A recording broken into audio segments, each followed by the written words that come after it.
എന്നോട് എൻ്റെ വീട്ടിലേ എല്ലാവരും ചോദിക്കൂട്ടാ, നീ ഈ പറഞ്ഞത് തന്നെയാണല്ലോ തന്നെയും പിന്നെയും പറയുന്നത്. അപ്പോൾ ഞാൻ പറയും, നിങ്ങൾ എൻ്റെ വീഡിയോ ഒന്ന് എടുത്ത് കേട്ട് നോക്ക്, ഞാൻ എന്ത് കാര്യമാണ് വീണ്ടും തന്നെയും പിന്നെയും പറഞ്ഞിട്ടുള്ളത്. കാരണം നമ്മൾ ഒരു ഓയിൽ നമ്മൾ ഉണ്ടാക്കുമ്പോൾ അത് ആൾക്കാരിലോട്ട് എത്തിക്കുക എന്നുള്ളത് എൻ്റെ ഉത്തരവാദിത്വമാണ്, വാങ്ങിക്കുക എന്നുള്ളത് അവരുടെ ആവശ്യവും.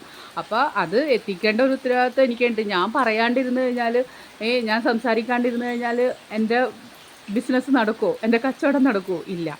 അപ്പോൾ ഇതിപ്പോൾ ശരിക്കും ഞാനിത് പറയുന്നത് കൊണ്ടിട്ട് ഇപ്പോൾ പല സ്ഥലത്തുനിന്നും ആൾക്കാർ നമ്മുടെ അടുത്തുനിന്ന് ഇപ്പോൾ ഓയിൽ വാങ്ങിക്കാൻ തുടങ്ങിയിട്ടുണ്ട്.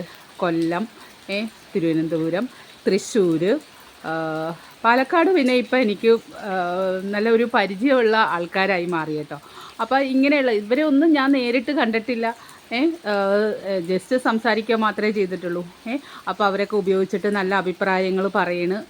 അപ്പോൾ അതൊക്കെ എനിക്ക് ഇത് ഇങ്ങനെ സംസാരിക്കാനുള്ള ഒരു അവസരം എനിക്ക് കിട്ടുകയാണ്. ഞാനിത് പറഞ്ഞില്ലെങ്കിൽ ആരിലോട്ടും എൻ്റെ മൂകാംബിക കാച്ചി എണ്ണയുടെ ഇത് എത്തത്തില്ല. അപ്പം നമ്മുടെ ഓയിലിൻ്റെ ഒരു ഗുണം എന്താണെന്ന് വെച്ച് കഴിഞ്ഞാൽ, മുടി ഉണ്ടായിരുന്നിട്ട് കൊഴിഞ്ഞു പോയ ആൾക്കാരുണ്ട്, ശ്രദ്ധിക്കാൻ പറ്റാണ്ട് പല കാരണങ്ങൾ കൊണ്ട്.